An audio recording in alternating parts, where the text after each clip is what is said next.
This is the Read to Lead podcast, episode 345.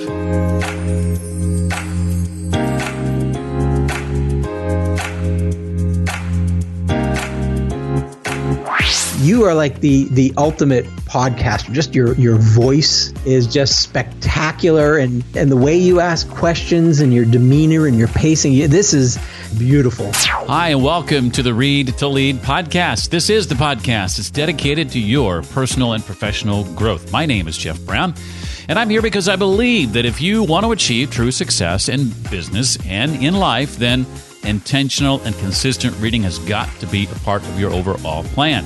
I'm going to help you narrow this reading list and bring you key insights and valuable ideas from what I consider to be some of today's most successful and inspiring authors. Today, that author is a guy by the name of Shapiro. We'll be diving into his new book, Invisible Solutions, 25 Lenses that Reframe and Help Solve Difficult Business Problems. I'm going to ask Stephen to share about why many of us struggle when it comes to asking the right questions, the impact of asking the wrong questions. We'll dive into some of his super helpful lenses for reframing our questions and much more. If after hearing today's conversation you decide you want to dive in deeper, check out some of the links and resources recommended, you can do that simply by going to the show notes page for this episode. That's found at readtoleadpodcast.com/345. Stephen Shapiro started his innovation journey by founding and leading a 20,000-person process and innovation practice during his 15-year tenure at Accenture.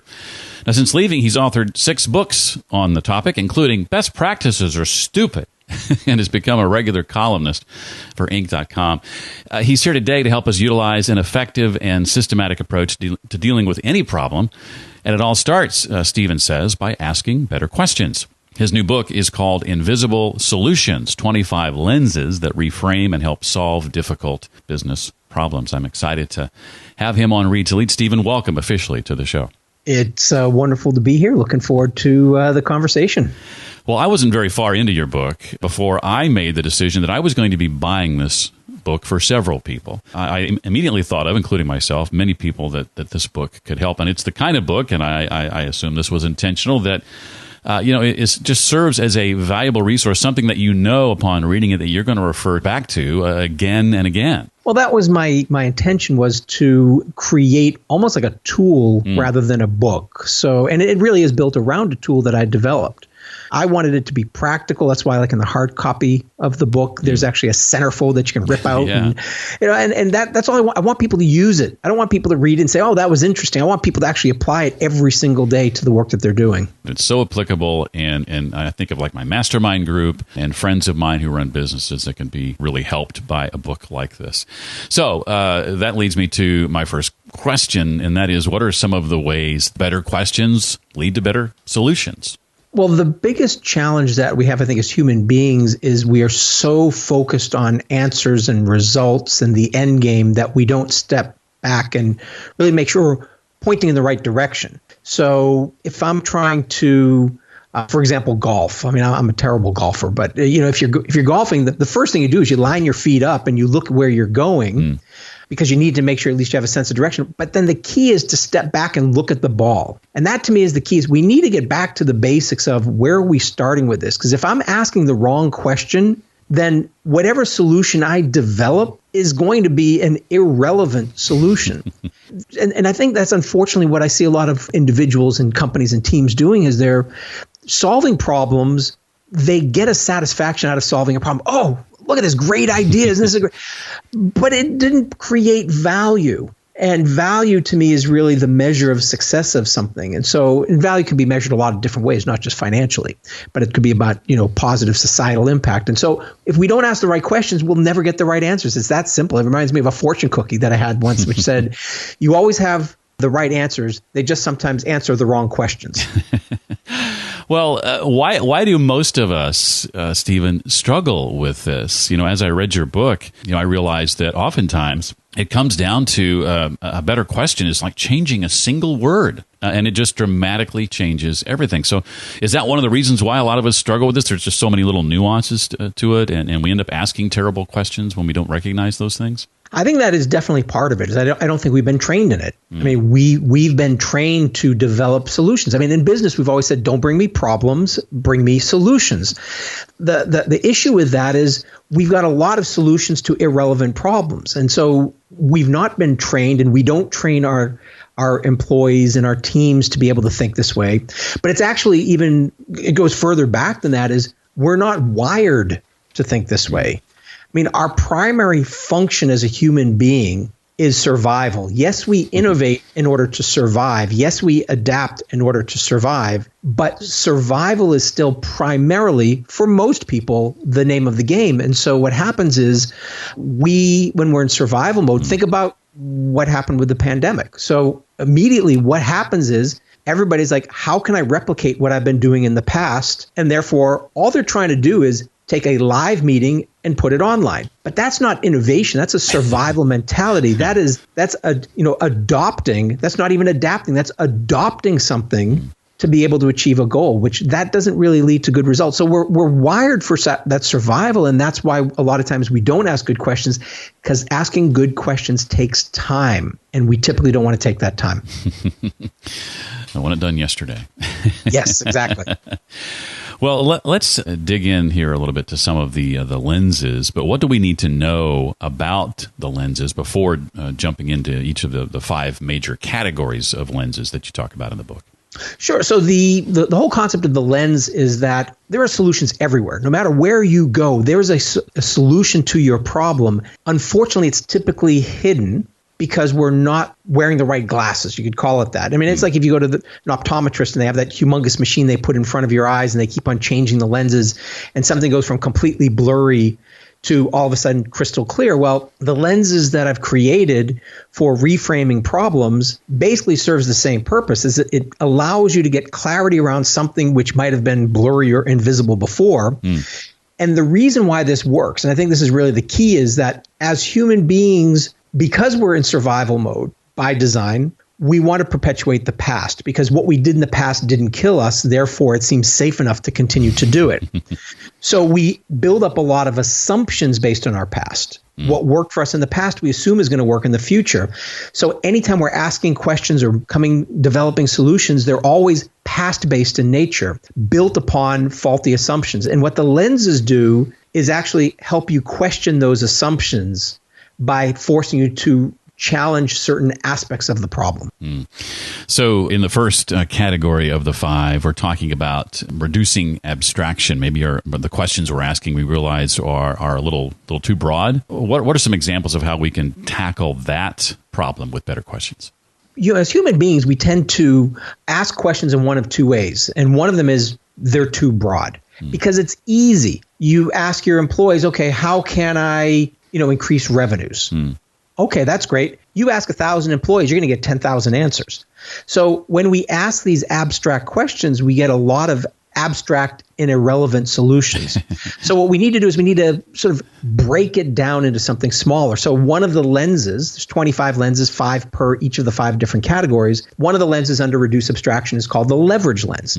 And the leverage lens basically says, if I could only solve one aspect of this problem, what would it be? What would give me the greatest impact? And so if we're talking about revenues, instead of saying, how can I increase revenues? Maybe what we need to do is go out and figure out who are our most profitable segments? Which types of customers give us the greatest revenues?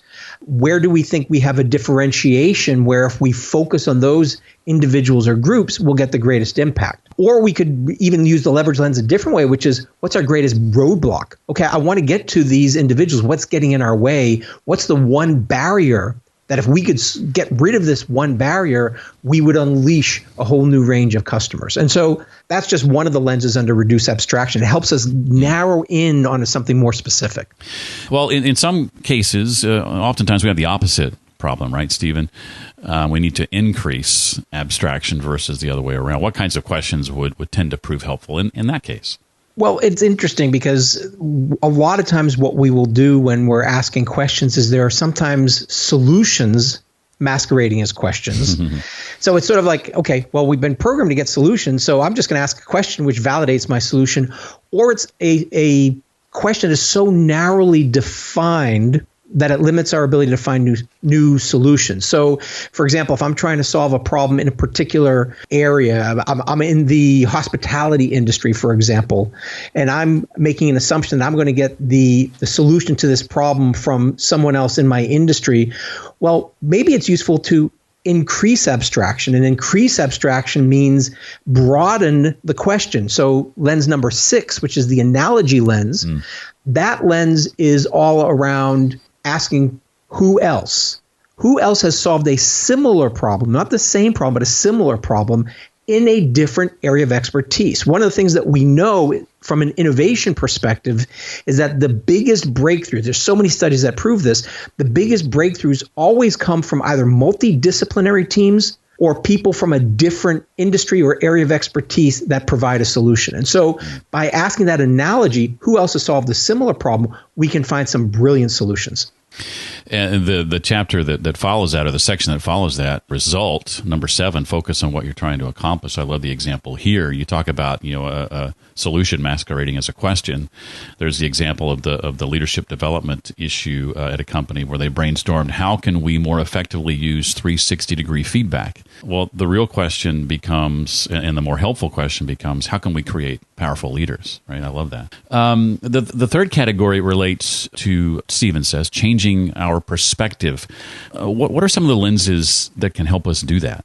These are some of the most interesting lenses in some respects. One of the ones that I'll highlight is lens number 11, which is the resequence lens. And the resequence lens talks about timing. Like, we might make an assumption. The example that I find just to explain timing is if you go into a fast food restaurant, during peak times, they will have prepared a number of hamburgers that are under the warming lamps because they know pretty much how many they're going to sell over the course of the time and couldn't make to each individual order. Whereas during slower times, they will actually wait until they get the order. So that's a prediction where we're using the warming lamps versus a postponement where it's waiting until we actually get the order. Then there's parallelism when things happen at the same time. And so when we look at things from a timing perspective, we always assume that time is sort of fixed. And if we look at meetings, for example, we assume that people, now maybe we're meeting on Zoom, but we assume that with meetings, people are getting together, they are having conversations real time. But what if you were to do things before? Like, what could actually happen before the meeting? So I think about most status meetings, most business meetings, it's some person getting up in front of a room, talking for 5 minutes about something that's going to bore you to death. And then the next person gets up and talks for 5 minutes about something. And then the next person talks, and you're sitting there just like, oh, okay, can't wait for this to end. Well, what if before the meeting, each person sent a 5-minute video that everybody could watch whenever they want? So instead of it being synchronous conversations, it's asynchronous delivery of content. And then the meeting becomes a much shorter meeting focused on actual discussion and conversation. So we can change the timing of any problem to find completely different and, in many cases, better solutions. It reminds me of the sort of switching up education in some areas of the world where the teaching happens whenever the students want to consume that teaching, usually via video. And then when they come to class, that's where the actual homework happens. Yes. I mean, that's a great example of just mixing things up a little bit. I think that we tend to have a very fixed mindset when it comes to time or location and things of that nature. And a lot of that's shifting, but almost any problem you're working on, you can think about the timing of things to get a completely different range of solutions. One of the examples which I always like is, you think about back in the days, if you went to a paint store, they would have shelves filled with all different colors of paint. And you would go in and they would predict which colors people would want. Well, now they don't do that. Basically have white paint on the shelves. And then whatever color you want, they mix it based on your exact needs. And so they've postponed the mixing of the color. And that gives them more flexibility. It gives them the ability to really meet the customer's needs in a way that wasn't possible before. Would that be just-in-time mixing or something like that? Yeah, exactly. Yeah. Well, I want to talk next about category 4, switch elements. What does that look like when practiced? What does that look like in the real world? So in most cases, we tend to look at a problem as being single-dimensional. And most problems are actually multidimensional. So one of the lenses, lens number 16, is the flip lens. This is a story I tell all the time. So if people have heard me before, they will have heard the much longer version of this story. But it's basically baggage claim. And the baggage claim story is an airport had people complaining about the amount of time it took for their bags to arrive at baggage claim. So the initial problem they focused on was, how can we speed up the bags? What they eventually realized was the passengers were getting to baggage claim so quickly, because it took the bags 8 minutes to get to the baggage claim, but the passengers only took 1 minute. So what they did was they basically reconfigured the airport. Instead of speeding up the bags, they slowed down the passengers. They moved the conveyor belts further away so that it would take the passengers 8 minutes to walk to baggage claim. And if you think about it, the problem they really were focused on is wait time. Now, wait time sounds the same as the speed of the bags because we think of that as the only dimension, but actually wait time is the speed of the bags and the speed of the passengers. So these switch lenses are really about, how do we solve for this rather than this? And in most cases, there's multiple dimensions to a problem. And a lot of that comes down to challenging our assumptions. And that's something I want to maybe have you dig into a little bit more deeply with this fifth category, zero in. And there are chapters in this section called Real Problem, Real Business. Talk about the need to examine your own assumptions, particularly in these areas.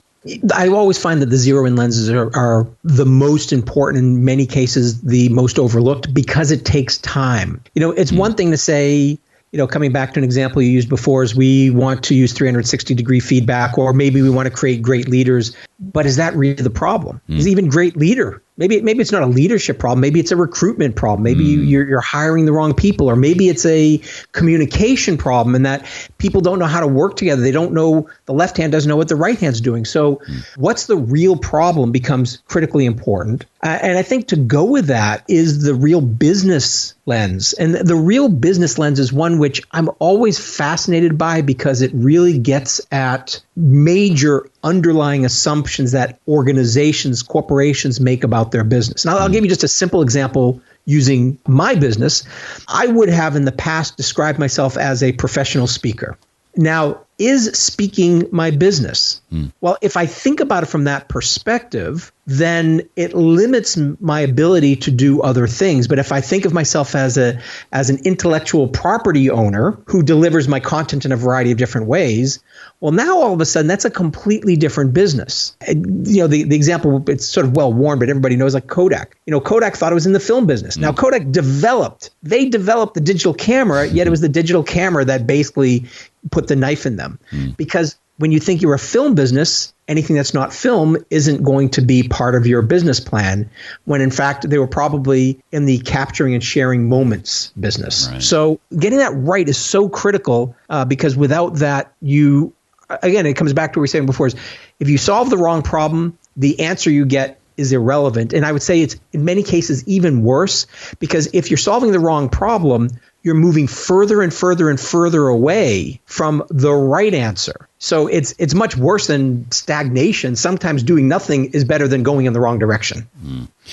I like that your book, unlike most business books I read, frankly, is a taut 150 or so pages. Was there ever any pressure to make the book a little thicker just because?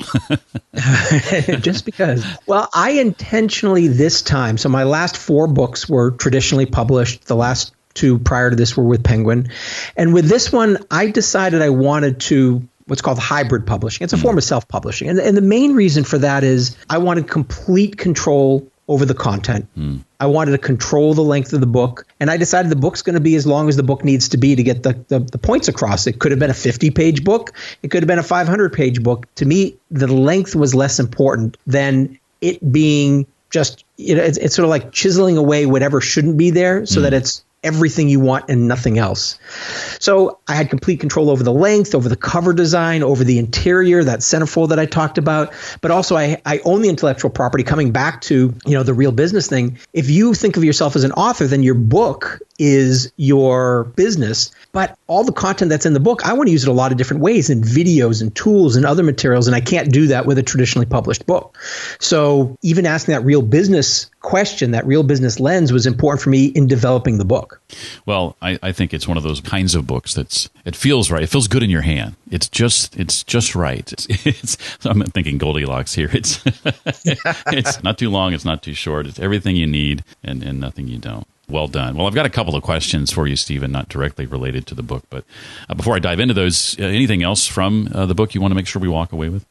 Well, I love that you brought up Goldilocks, only because to me that is, metaphorically speaking, just a great way to think about reframing problems. Because a lot of times we ask problems that are using the bed, one bed's too soft, one's too hard, and one's just right. We often will ask questions that are too soft, too abstract. And when we do that, we invite a lot of irrelevant solutions. And sometimes they're too hard, too specific, not abstract enough. And then we have such a narrow range of possible solutions. So getting that just right question is, to me, the whole purpose of the book. Is how do we get questions that produce the greatest value? So I love that you brought up that analogy. You mentioned speaking earlier. I'd be curious to know, Stephen, if you could pass along any tips you've learned along the way to someone who wants to get better at that skill. What advice would you give? Yeah, speaking is, I think it's just a wonderful opportunity for people if you have a chance to do it. And I think the key is to, first of all, recognize what you share has to be of interest for the audience. I think a lot of times, we think we're all that fascinating when in fact, we're only fascinating if other people think we're fascinating. Right. And so I think that's just really important. And I think we need to not try to model someone else. And so what happens is somebody will see Gary V, dropping F-bombs and like, okay, I'm going to be like Gary V, or you're going to see someone else who's a, particular polished way, whatever it is. And I remember early on in my speaking career that the thing which I had to do that was most important was to find my voice, my natural way of communicating. Now, look, if your natural way of communicating is boring as all heck, I remember one time seeing Henry Kissinger. Now, fortunately, Henry Kissinger has incredible stories, so he was totally fascinating. But if he were your typical speaker, maybe not so dynamic. But find your own voice, find your own stories. It has to be fun. And I think that the best speakers are the people who aren't speaking, but they're having a conversation with one person in the audience. And I don't always do a great job of this myself. I have to remind myself a lot. But I think that's just really important, is just talk like a human being, not like you're on a game show, which I think you tend to do. Yeah. And I think that advice goes for not just speaking, but for if you're doing a podcast, if you're recording video, if you're sending an email, talk to one person. What's a book or two that you tend to recommend that others read over your illustrious career? Certainly there's a handful that maybe you go back to again and again yourself that have had a profound impact on you. What might those be? I like some of the older books. Probably my favorite book, just because it is, I think, the ultimate book on creative thinking ever published, is Surely You're Joking, Mr. Feynman. And it's an autobiography by Richard Feynman, Nobel Prize winning physicist. And it's just his antics. I mean, here's a guy was one of the most brilliant minds on the planet, yet he played bongos in Brazil, and he would sit around playing with chalk in his house to see if he could find a way to have the ants just naturally walk out of his house, or becoming a safe cracker in Los Alamos. And it's just, you read it and you're laughing and they're funny, but then you step back and say, wait, here's a guy who is one of the smartest people on the planet, yet he has this wide range of curiosity. And that to me really just stuck with me, is that level of curiosity, rather than just digging deep into physics and things that are, and it comes back to what we talked about before. Sometimes the best solutions come from somewhere else. Well, I believe that a lot of his brilliance came because he didn't just focus on physics. He focused on a lot of other areas. And then the other book, which I always go back to, is Man's Search for Meaning. That's a classic. I do believe that at times, we get caught up in the wrong areas of focus in our life. And if it comes back to even asking better questions, how do we find meaning in the questions? How do we find more meaningful questions? How do we find questions that are meaningful to us? And how do we find questions that are meaningful to others? Because questions aren't just intellectual activities, they are also emotional activities. And the more we generate emotion in ourselves and the people who are engaged in the process, I think the more powerful the solutions will be. I just had someone thank me yesterday for recommending Frankl's Man's Search for Meaning to them. Love that book. Well, I'd be curious to know if you can share, as you look to the rest of 2020, and maybe you just want to put that behind you and look ahead to 2021, whatever the case may be, what's ahead for you and your team that you're excited about and willing to share? Well, 2020 has been an interesting year. I don't even necessarily say I want to put it behind me because I had two themes. I don't like goals as much, but I like themes for 2020. And I create these in 2019. So before all this started to happen, my two themes were virtual and local. I live in Orlando, Florida. I love being here. It's the second largest convention city in the country. And so my goal was to do as many speeches and workshops that are a drive away from my house. And when I can't, do them virtually. That was my plan. And so I love the fact that people are more engaged virtually. I mean, I just did an event yesterday for a live audience that was actually in Barcelona, Spain. There were people gathered together live in a theater in Barcelona, and I'm beaming to them from Orlando. I love Barcelona, but I didn't have to get on a plane. And I love that. And I love the fact now that I can, I believe, deliver my message to more people because more people are open to learning digitally. And so I'm actually excited for the future. I'm taking a lot of my content and just packaging up in easy to consume ways so that more people can get access to it. Because I really do believe that what I share in the book and the general philosophy can change somebody's life and change their business. And I just want people to use it. That makes me so happy when somebody uses it and they get the value from it. Love it. Well, Stephen's book, again, is called Invisible Solutions, 25 Lenses That Reframe and Help Solve Difficult Business Problems. I warn you, if you buy it, and I encourage you to do that, you will want to also buy it for everyone you know. So just be prepared for that. Stephen, thank you so much for being our guest today on Read to Lead. I really enjoyed having you. Oh, I thought this was a great conversation. I love the way you ask great questions because I think that is the key to even a good podcast.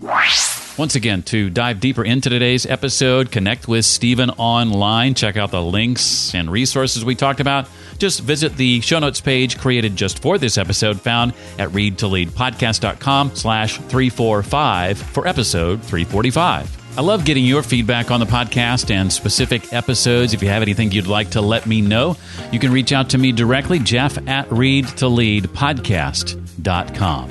And if you don't mind the occasional email from me in your mailbox, I encourage you to grab my free resource on the 12 best business and personal growth books. That includes not only my take on each of those 12 books, but thoughts from previous guests. Just visit the website and look for the form at the top right of the page. That's readtoleadpodcast.com, of course. In the coming weeks, we'll be hearing from authors like Robert Rosenberg, Shelley Archambault, Jan Benedict Steenkamp, Brian Sanders, and next week, Arlene Pelicane makes a return visit to the podcast. That will do it for this week. I look forward to seeing you next time. Until then, remember, as always, leaders read and readers lead.